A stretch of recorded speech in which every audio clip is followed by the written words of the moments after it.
Something I wish I knew when I was learning Spanish is that you can get results real quick using just infinitive verbs.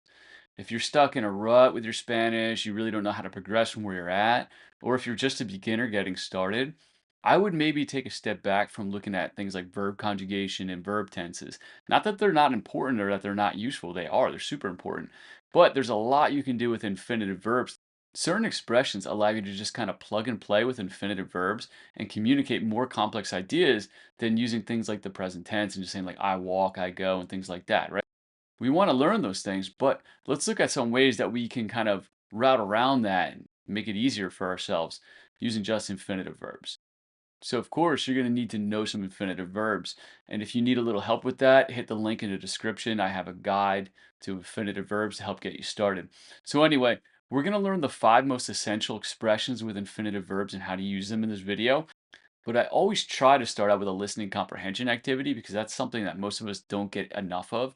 And it's really important to develop an ear. So we're going to listen to the audio file. Don't try to understand everything. Just try to pick out whatever you can. Afterwards, we're going to analyze it together, look at some of the structures being used, and then we'll get to what I call the big five. ¿Listo? Escucha. Mira pues, hay muy buena comida aquí cerca. Si quieres algo de comer debes pasar por la Plaza Mayor donde puedes comer todo tipo de tapas. Tienes que probar la tortilla española. All right, so let's break it down. Our adventure today brings us to Madrid, la capital de España. So we get talking to a local, and if you got the gist of it, the local was giving us recommendations on things to do. If that's all you got from it, that's great. You were scanning for gist and you got it. If you picked up on some more specific details, that's even better.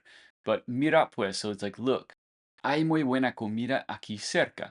So hay muy buena comida, there's good food nearby, aquí cerca. Si quieres algo de comer, if you want something to eat, debes pasar por la Plaza Mayor. You should go to the Plaza Mayor, donde puedes comer todo tipo de tapas, where you can eat all types of tapas.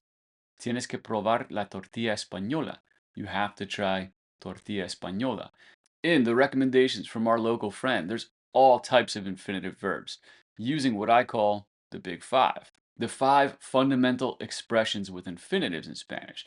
I want to give a quick shout out to debes pasar. It didn't make the list of the top 5, but deber is like to should. Like we don't really have that in English, but so should. So debes pasar is you should, right? So for me, the big five, the 5 most fundamental expressions with infinitives to communicate some more complex ideas, not just like I play soccer, but I want to play soccer or would like to play soccer, right? To want to have to or need to be able to or not able to, what you're going to do, and what you would like to do. Because infinitive verbs are the form of the verb that have like the to in front of them, like to play, to go, to see, right? When they come after one of these verbs already conjugated out front, I call this back-to-back verbs often, right? Back-to-back verbs are expressions with infinitives. I think back-to-back verbs is a little bit easier to remember. But anyway, querer plus infinitive is to want to do. Tener plus que plus infinitive is to have to do. Poder plus infinitive is to be able to do. Ir plus a plus infinitive is to what you're going to do. Y gustar, or in this case, we're going to use the conditional gustaría, like to do or would like to do. So let's look at an example of how to use each of these expressions. We're going to look at the yo forms and how to ask a question in the to form, because that's kind of generally what we're going to use this for the most part in the beginning. Querer plus infinitive, querer más infinitivo, what you want to do. Quiero comprar regalos en el mercado. I want to buy gifts in the market. Regalos is gifts, right? Quiero comprar. We have 2 verbs back to back. Quiero, the yo form. Comprar, the infinitive, right? To buy. No quiero salir todavía. I don't want to leave yet. No quiero salir. In back-to-back verb expressions or expressions with infinitives, when you make this statement negative, you'd still put the no in front of the verb. We could say yo no quiero, right? You could have the subject yo in there. In this case, we didn't have to. All right, and then to formulate a question, do you want to do something? You put it in the to form and change your intonation. ¿Quieres tomar una cerveza conmigo? Do you want to drink a beer with me, right? Do you want to go have a beer? So that's how we can use querer plus infinitive to give ourselves a little bit of a boost. Tener más que más infinitivo.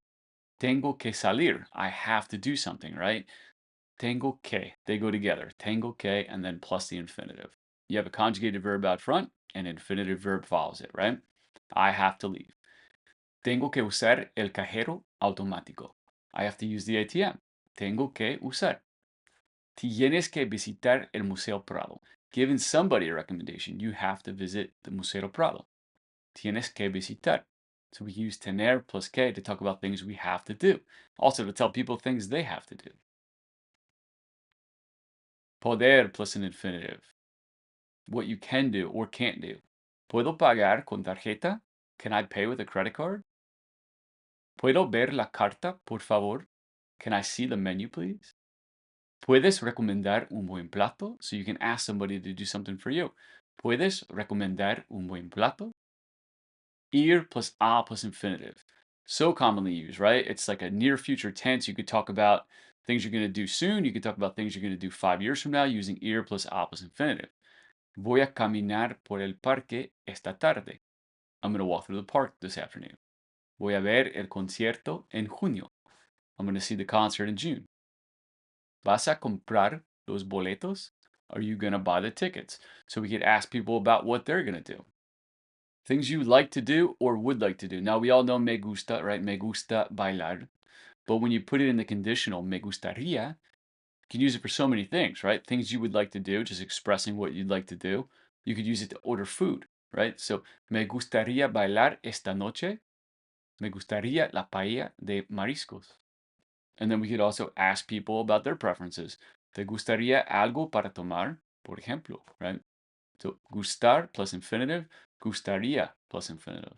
Real good one to know. So those are the five most fundamental, in my opinion, expressions with infinitives.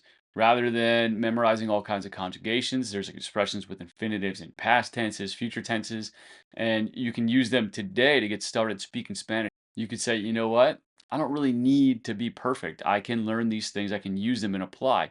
So, what good would this video be without doing anything to apply it? So, again, in the description, there's a link to a beginner's guide to infinitive verbs. And also, if you have a composition notebook, like a journal, I would write down something you have to do today with tengo que, something you're going to do today, like voy a plus infinitive. I would write down something that I need to do today, necesito plus infinitive, maybe. I would write down something that I want to do, quiero plus infinitive. And then I'd write down something that I would like to do with me gustaría plus infinitive. Write it down in the journal, maybe plot out part of the week. And something else I recommend people do is buy like a pad of sticky notes. And that activity that I just asked you to do, write it on a sticky note today. Put it somewhere where you're going to see it a few times throughout the day and practice it. Because it's not about learning something and connecting with it, it's about using it and connecting with it. That's how this is going to become part of your working vocabulary and part of your life. So if you found this video to be helpful, follow my channel, give me a like, and let me know other videos that you think I could make that would be helpful to you. Gracias. Adios.